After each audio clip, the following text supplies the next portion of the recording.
Good morning, everybody. Welcome to Houston Oasis. We are a community of compassion and reason. We are an alternative to faith-based communities, and behind me, you can see our core values, including reality is known through reason and meaning comes from making a difference. My name is Will, and it is my pleasure to be your MC today. I am really excited about our lineup today. Our musical guest is Enrique Infante. Our community moment is Paige Williams, and our featured speaker is Aaron Rabinowitz, and I will introduce them in kind. So I am going to introduce our speaker, our featured speaker for today, Aaron Rabinowitz. He is a PhD student in the Rutgers Graduate School of Education. He specializes in secular moral education and is currently developing a pedagogy focused on the pervasiveness of luck. Aaron hosts two philosophy podcasts, one entitled Embrace the Void, the other one is Philosophers in Space. And the goal of both shows is to make philosophy more accessible for listeners without a philosophy background. So where you get your podcast, make sure you subscribe and join. So without further ado, the second time I said that this morning, Nonbelievers, Luck, and Giving Thanks by Aaron Rabinowitz. Let's give him a hand.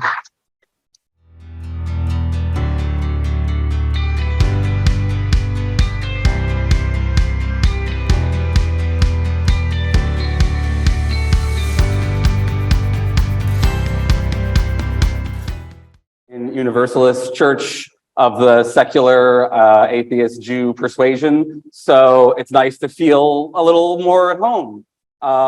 This was back in the time when Virginia was still part of the South before it had been completely annexed by DC. And I know how important it is to have this kind of secular community, especially when you are surrounded by people who often view you as being morally suspects just because of your beliefs. So I feel very lucky to break bread with y'all in these trying times. For those of you who have never heard me talk about luck, I'm sorry, your luck has run out. It was a good run. I had to close out sometime. I have personally been obsessed with luck for about a decade now. I've been developing a new way to teach about luck that I think helps people avoid compulsive production and burnout. I also care deeply about value-centered community organizing, especially amongst skeptics and non-believers who often feel uncomfortable talking about values. So I feel sort of particularly happy to be able to come here and talk to you a little bit about values right before Thanksgiving. So in honor of the season, I want to talk to you about non-believers, luck, and giving thanks. This talk has an alternative title. This is based on the most asked question I get during Q&As.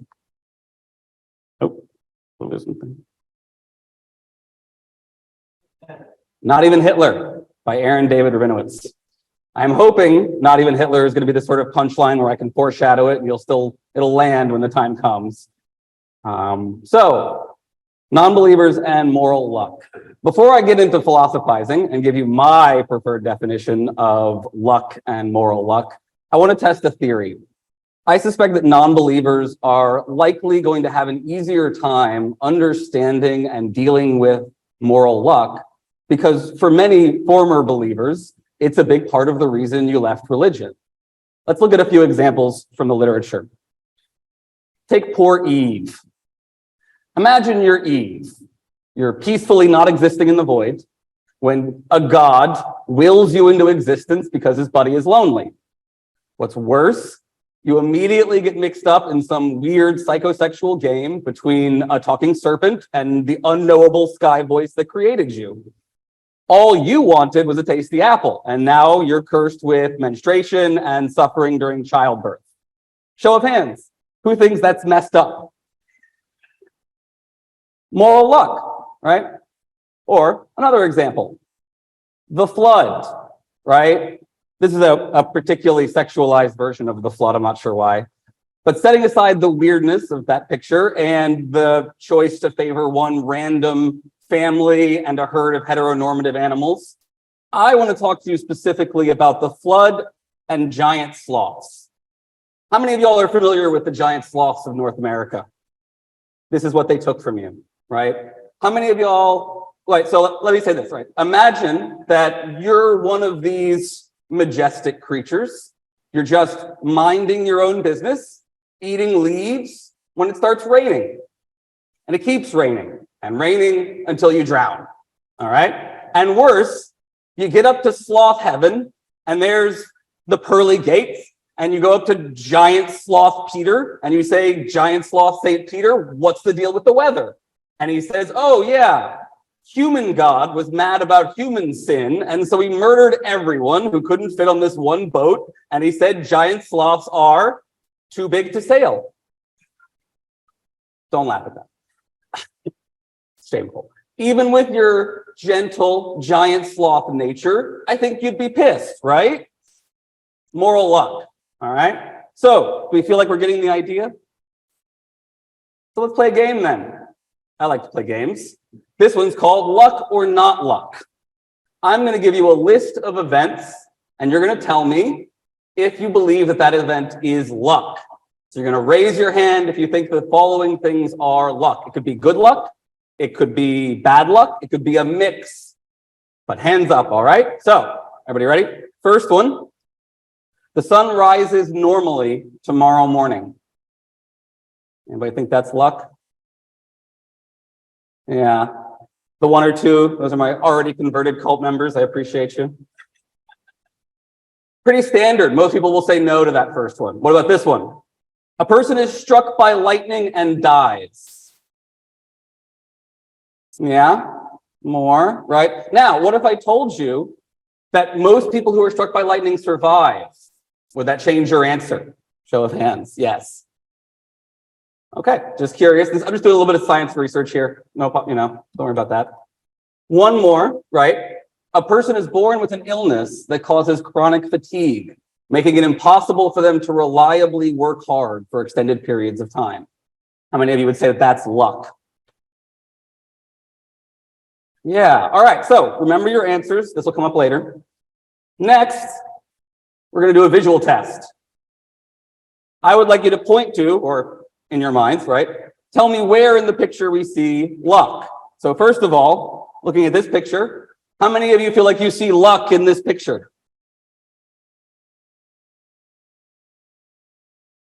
And I would argue, if we were to decide that this young individual is doing something immoral, right, and hold them accountable for that, that would be moral luck. Here's another one. It's a little bit trickier, right? This child, by the way, real child, believed that he could lay on hands and heal people. And he did so in churches, right? How many of you would point to that small child here as being an example of moral luck? Especially if we held him responsible for the harm he caused to the people who did not seek proper treatment, right? Now, the harder one, some of you might also look over here and ask yourself, is this luck? And I would say, yes, this is also luck. There is no moral difference between the adult in this picture and the child. They are both the result of luck. So, what is luck and what is moral luck? We only have 30 minutes, not an entire semester, so I'm not going to give you all the philosophical definitions of luck. I'm going to give you my preferred definition, and we can argue about it later if you like. My preferred definition of luck is this, and you'll understand why in a second. Luck is when an event is something that is beyond someone's control in the way that is needed to hold them morally responsible. Responsible in general, but more importantly, moral responsible. Because the reason I prefer this definition, in your day-to-day lives, whether you're aware of it or not, when you say that something is separate from or not the result of luck, what you mean is that it's under the control of a morally responsible person. We'll talk about that more here in a second. What is moral luck then? Moral luck is when we hold somebody morally responsible for something that is beyond their control. How many of you intuitively think that moral luck would be a bad thing if we held somebody responsible for something that's beyond their control? Who thinks that's bad? Yeah, anybody who's raising their hands. Yeah, pretty much almost a universal principle. This is called the control condition in moral psychology and philosophy. The idea is it's wrong to hold somebody responsible for something that's beyond their control. Almost all humans seem to share this moral intuition. Now, the problem is, what if everything is beyond our control in the way that would be necessary for moral responsibility? This is called the problem of moral luck. The philosopher Thomas Nagel, who's my preferred, the person who luck-pilled me 10 years ago, let's say, he identified three, technically four, but let's say three distinct kinds of moral luck. Consequential luck, the luck of how things work out, right? The road to hell being paved with good intentions and all that. Circumstantial luck, the circumstances of where you're born, what you have to deal with over the course of your life in that situation. And the one we're going to spend our time on here today, constitutive luck, the one where all the things that make you, you. So this is the most challenging kind of moral luck. This includes, I would argue, everything about you. From the things you would agree with me about, like your hair color or your eye color or where you were born, to the things you would probably maybe disagree with me about, like all of your beliefs are the result of constitutive luck. All of your moral dispositions are the result of constitutive luck. All of your actions, every one of them, traces back to events beyond your control. The reason constitutive luck is the most challenging kind of luck is because all attempts to avoid the other kinds, circumstantial and consequential luck, involve shoving all of the attention onto constitutive luck. You're very familiar with these kinds of arguments, even if you've never heard them put this way, right? So for example, harmful consequences ultimately don't matter as long as God can see the pure intentions in your heart. Be one version of this attempt to avoid consequential luck. Or the circumstances you're born into ultimately don't matter. If you work hard enough, you can pull yourself up by your bootstraps. Another version of trying to avoid by focusing in on the actions of the individual themselves. The problem is, there is no hiding from constitutive luck.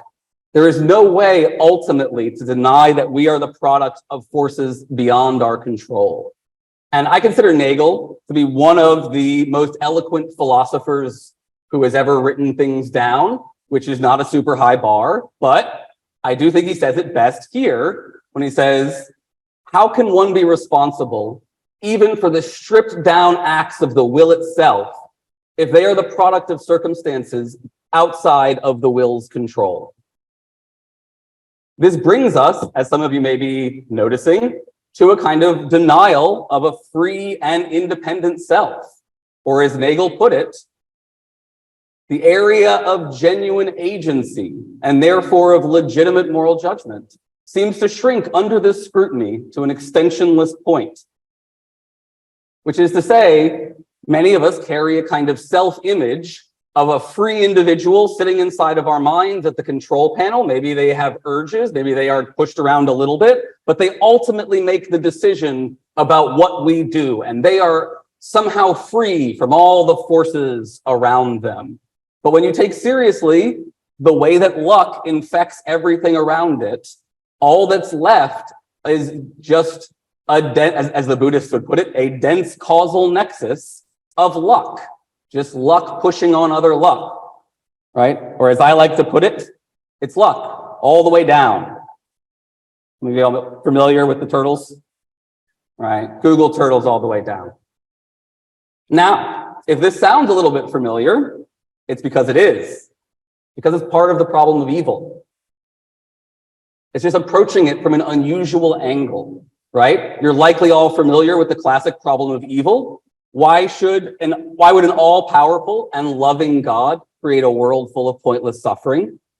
How is God not responsible for all of that suffering if he has this kind of complete control?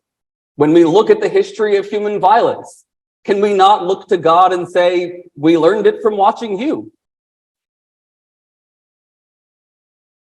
If you debate the problem of free will long enough, right, with theists, you'll notice that there are basically two categories of responses to the problem of evil. Either God lacks the control to do otherwise in some way, and so isn't responsible for all of the suffering in the world, and/or humans have free will and so are responsible for all of the suffering. And when you ask how humans could possibly be responsible for natural evils like hurricanes or Texas governors, as I understand it, who gets blamed? Eve, right? And Adam, but right, mostly Eve.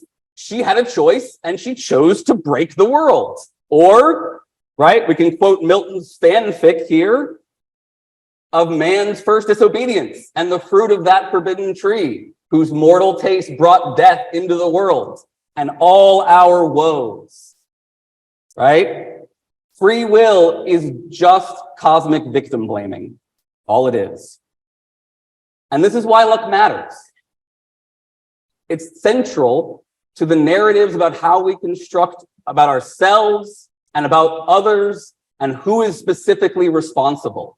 Researchers have found, with some caveats here, that belief in free will is connected to which is to say, belief in free will meaning the belief that some actions are more than just luck, was what that essentially boils down to, is associated with religious beliefs, is associated with a desire to punish, and is associated with, may actually be used to justify a desire to punish, and is associated with the belief that we live in a just universe, what I would argue is one of the most pernicious beliefs in the world. These are all beliefs that I think impede social progress on a variety of issues: criminal justice reform, radical wealth inequality. Conversely, reduced belief in free will, as to say, appears associated in the literature with compassion, gratitude, humility, and mercy, both to oneself and to others, which makes sense if you think about it, right? In psychology, there's a field called attribution theory. Basically, this is the study of how we explain events. What do we attribute a particular event to? What caused that event? Okay. And one of the crucial findings, one that you are again intuitively very familiar with, even if you've never heard this term before, is called the fundamental attribution error, which is a tendency to see other people as bad people and to see your own bad actions as the result of factors beyond your control. Again, you are familiar with these kinds of arguments. We were discussing them at the bar last night, for example. When I'm on welfare, it's because of bad luck, and I deserve the help. When you're on welfare, it's because you're lazy. When my child gets an abortion, it's essential to avoid ruining their lives. When your child gets an abortion, you're baby murderers. My luck all the way down approach, hopefully, helps break down this kind of hypocritical urge to excuse yourself and not others, because you recognize that you and them and everyone are luck all the way down. Now, I still get common objections, including from progressives, that this can't be the case. And they always fall into one of two categories: hard luck, drive, perseverance, grit, whatever you want to talk about it, depending where on the political spectrum you are, what euphemism you use, and choice. I made a choice, they made a choice, right?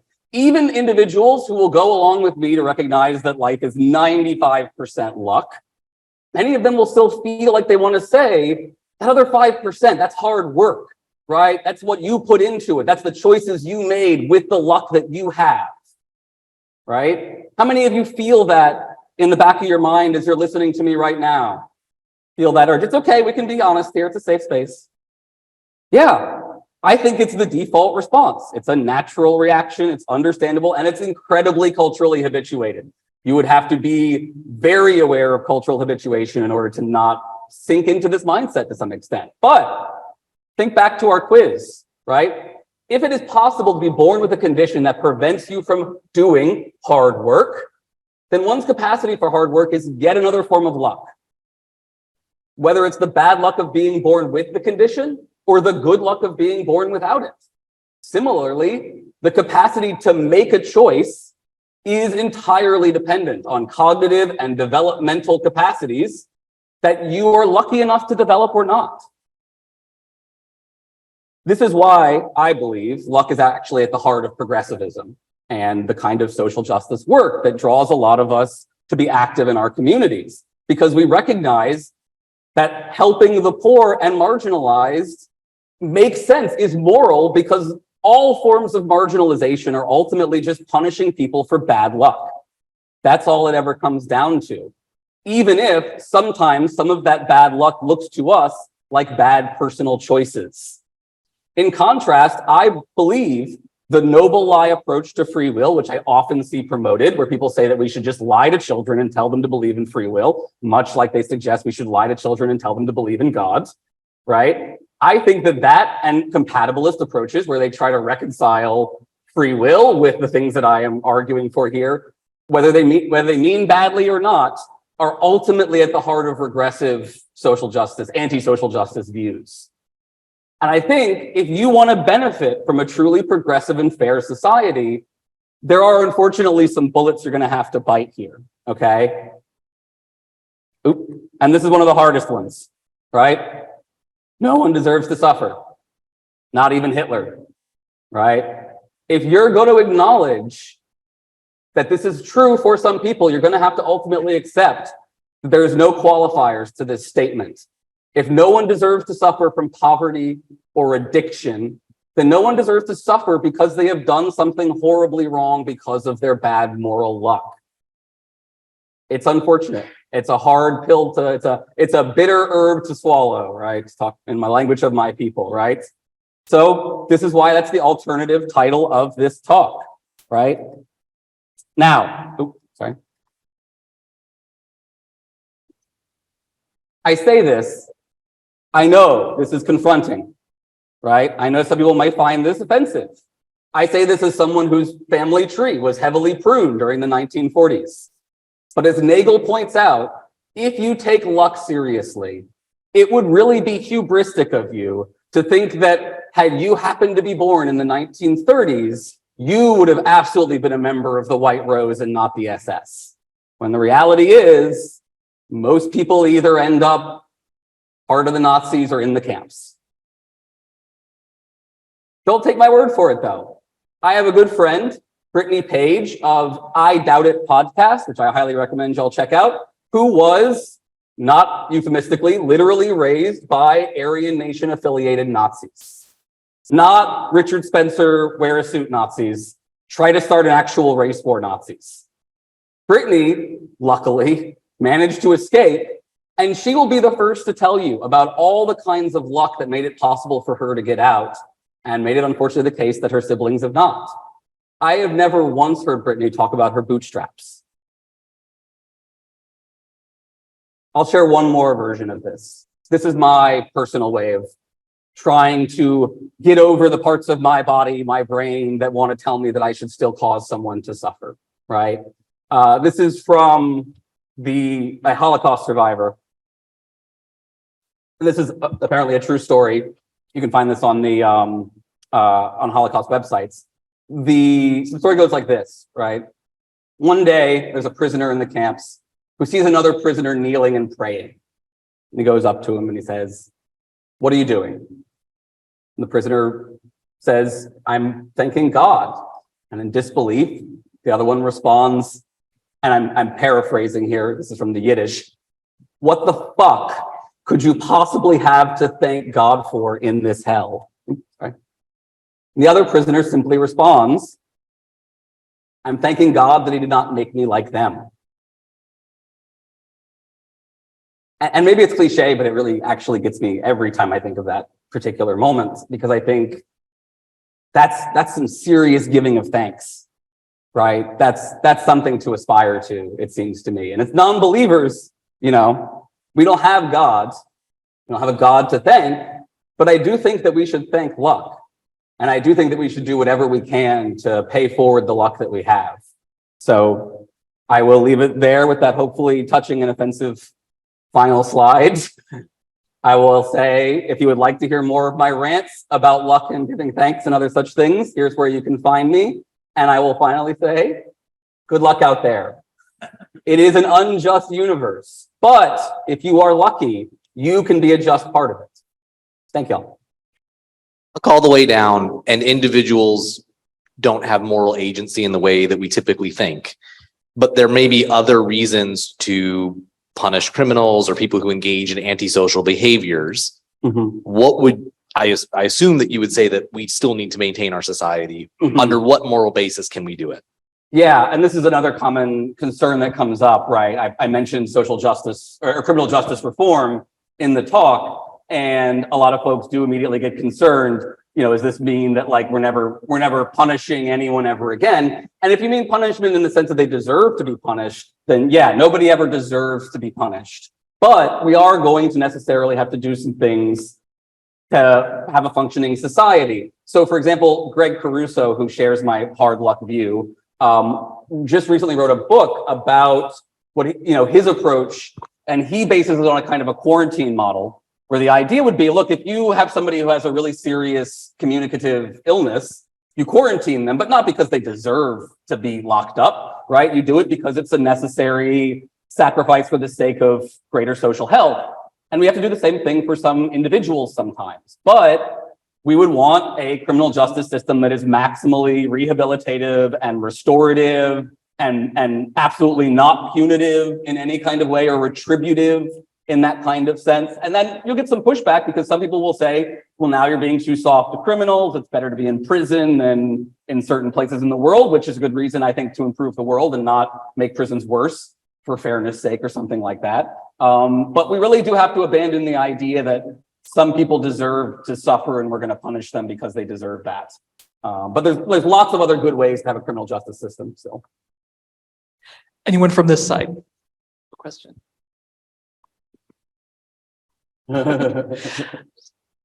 Right. Susan, you'll be our final question. Just keeps coming. I would love to think that after you finish this degree, you will go to law school. Go to law school. I have a paper about this actually, where a law student, I don't know if they're a lawyer or what their background is, but it's in a law journal, and it's one of my favorite new papers, and it's essentially arguing compatibilism justifies a bunch of terrible terrible criminal justice choices, and they lay out a lot of the similar kind of stuff that I've been arguing for here. I'm not going to go to law school because I would turn into an alcoholic really quickly, I think, probably, and I'd rather just do this part of things. But I absolutely want to talk to lawyers who want to think about ways to incorporate this stuff into their criminal work, even within a system that is going to not be amenable to this. But I have, in other slides and other talks, examples where lawyers in their defense or in their arguments have quoted arguments about moral luck. Now, unfortunately, they usually then go on to say, but we should still punish them punitively because they deserve it. But they're at least aware of the problem. So yeah, some weeks we have a community moment, and this is a chance for someone in the community to give a 8 to 10 minute talk about something going on in their lives, maybe a book they read, or just something that's on your mind. So if you want to give one of these community moments, which is a really cool way to get your public speaking chops up, flag one of us board members in the back or email us at speak@houstonoasis.org. So this week's community moment will be given by Paige Williams. The person I've had the most conversations about Jimi Hendrix with is Ted over here, but close second will be Paige. She has been in the humanist community in Houston for a while, and we're lucky to have her at the back most weeks, greeting people as they come into the door over here. So she is going to be given a community moment entitled Blue Marble Health. And real quick, it references how neglected tropical diseases affect rich countries, including rich cities, including Houston in our backyard. So I'll leave it up to Paige to give us some, kick down some wisdom and knowledge on this. So Paige Williams. Okay, I am here to praise Dr. Peter Hotez and his book, Blue Marble Health. I've had to write this to keep it to 10 minutes.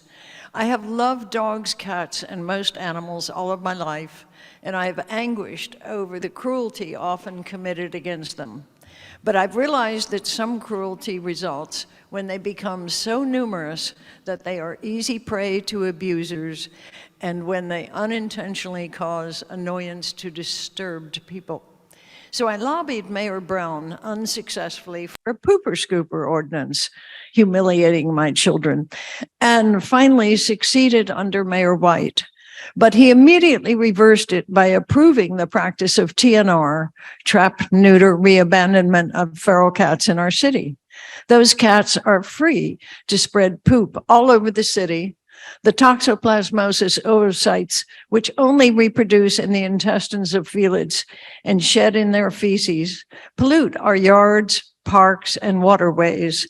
They bring miscarriage and death to wildlife, marine mammals, zoo animals, and pregnant or immunocompromised humans. TNR is cruel to the cats who suffer short, harsh lives on the streets, to the wildlife that the cats maim and kill, and to our public health, especially to the socioeconomically deprived folks who are most exposed to rabid strays, exposed to the oocytes of the brain-invading parasite Toxoplasma gondii, and exposed to the eggs of the zoonotic roundworm that causes toxocariosis. The stray cats are now everywhere. The packs of dogs are rarely in River Oaks and Tanglewood, but common in the Fifth Ward. Okay, I have to see where we are on slides. Oops. What am I doing wrong, Abhishek? Oh, I forgot that I'm pushing the wrong thing. There's Peter's book. Okay. I was overjoyed when I attended a 2017 lecture by Dr. Peter Hotez at Rice University's Baker Institute. And there I learned about his book, Blue Marble Health. I had finally found an ally who, like me, would like to see the socioeconomically pregnant mothers, infants, and school kids screened for the neglected tropical diseases, or NTDs. He likes acronyms. And we would like to see the strays removed like they used to do when they had real animal control. But unlike me, Dr. Hotez is Houston's COVID and vaccine expert. He is Dean for the National School of Tropical Medicine at Baylor's College of Medicine. Unlike me, Dr. Hotez is also the Dean for the National School of Tropical Medicine at Baylor's College of Medicine, the founding editor of the Public Library of Science for Neglected Tropical Diseases, and a fellow in disease and poverty at the James Baker Institute at Rice University. He has recently completed development of a vegan COVID vaccine that can be used in India, where it's desperately needed. But it appears that nobody is listening to him either, or to the CDC, or to the state, county, and city health department, or to numerous veterinarians, doctors, scientists, and biologists who agree with us. The strays are still with us, spreading disease and attacking wildlife, people, and even people's pets. So I ask for this chance to enlist some of you in the name of science, reason, and equal justice for all, to be an ally and advocate whenever you have the chance. I cannot possibly do this book justice in 10 minutes. As the subtitle of Dr. Hotez's book explains, his goal is to fight disease of the poor amid wealth. The blue marble part refers to the astronaut images of Earth, a sign of peace, and he wants global health. I can quote it from the book. Blue marble health refers to a shifting paradigm in global health in which the poor living in the world's wealthy countries account for most of the world's neglected diseases. Neglected tropical diseases are the most common afflictions of people who live in extreme poverty, and all of the bottom billion are affected by at least one NTD. They trap people in poverty because of their debilitating effects, leading to diminished worker productivity and negative pregnancy outcomes. as well as impaired child development. His chapter 10 covers the United States and begins, the finding of widespread NTDs among the poor in the United States was driven home almost literally as I took time to drive around some of the most impoverished areas of Texas, including Houston's Fifth Ward. It became increasingly clear that if you wanted to find NTDs, all you needed to do was look for extreme poverty, and there they are. And I'll try to get to the right. Up. Nope. There, those are photographs from our Fifth Ward.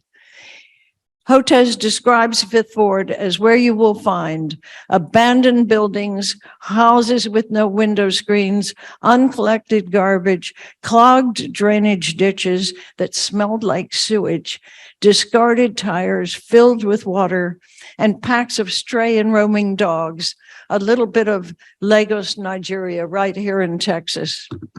According to the U.S. Census Bureau, both non-Hispanic Blacks and those of Hispanic origin suffer from as much as 3 times higher rates of poverty than non-Hispanic whites. Out of a total population exceeding 27 million, almost 5 million Texans live in poverty. So, are we back? We're back to the book, thankfully.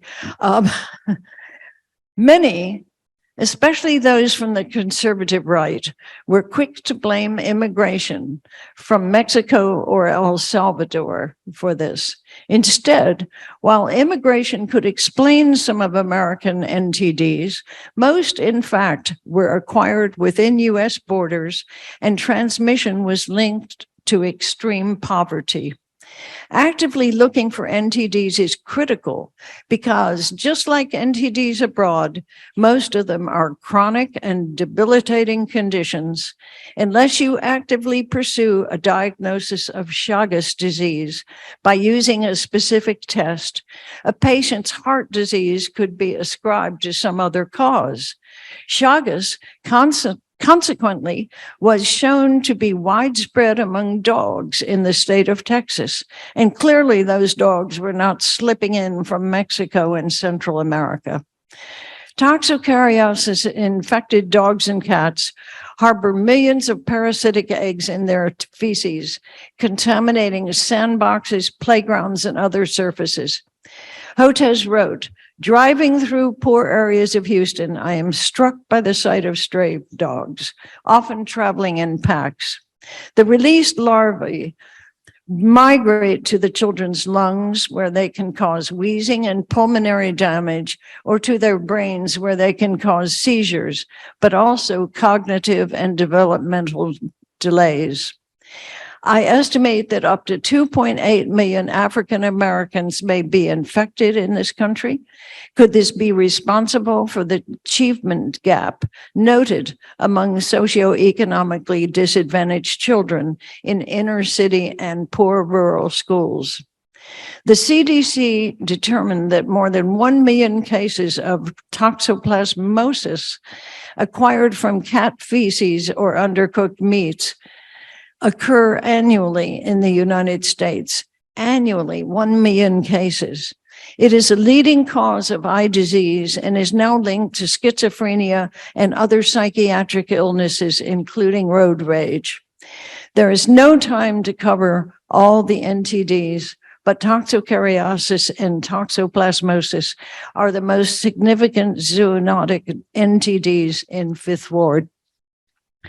Dr. Hotez proposes that the group of 20, the world's wealthiest economies, could and should address their pockets of poverty to conquer NTDs. Here in Houston, he needs all the help he can get from the public because Big Pharma is not helping. Martin Shkreli famously raised the price of Daraprim pills that cure toxoplasmosis from $13.50 to $750 per pill.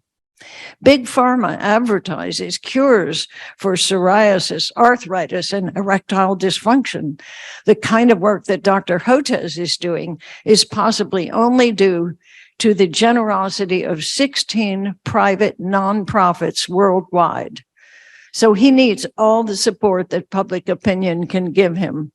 Please support screening for NTDs and animal control that really works and gets the strays off the street.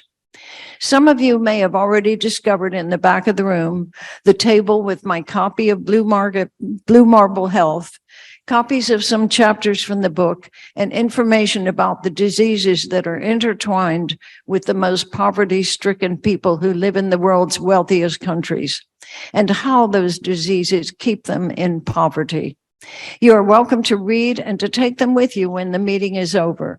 Please don't take my book and my demonstration glasses of toxoplasmosis retinal damage. There is a clipboard. If you want more of anything, I can email it to you, more information. But I know that today you've come to hear Aaron Rabinowitz, so I need to close. Remember, please screen for NTDs, remove the strays, tell your appointed and elected officials. Thank you.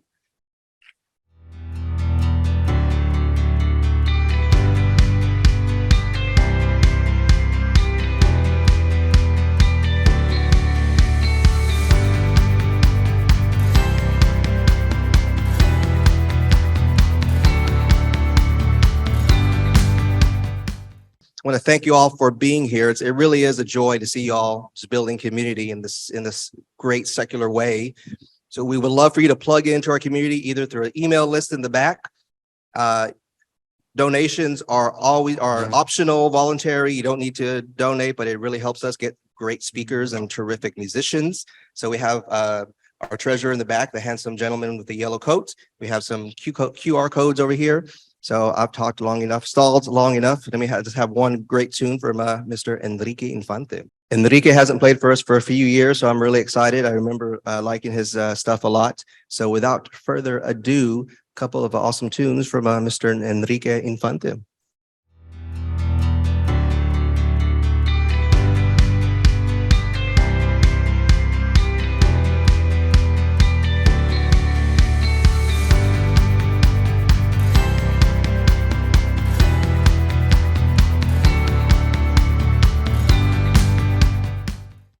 Las hojas del otoño caen, siento la profundidad de este momento, ay de este momento, y en los colores que se me desvisten, poco a poco y descubriéndome en silencio, en quieto silencio y en tu nombre que se me va, derritiendo que se me va, con el tiempo que se me va muriendo.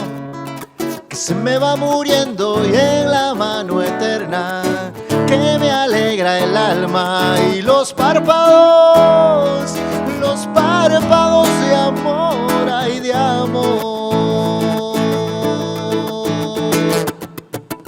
Cuando el paisaje se llenó de vida y se puso desafiante en cada metro y me tuvo preso, y en la claridad de la belleza, esa tinta inevitable del momento, del mejor evento, y en los hombres que marcharán por el tiempo que ya se va, con el viento que se me está cayendo, que ya se me está yendo, y en la misma mano eterna que me entrega y manifiesta el amor que estoy sintiendo hoy, the love that feels today.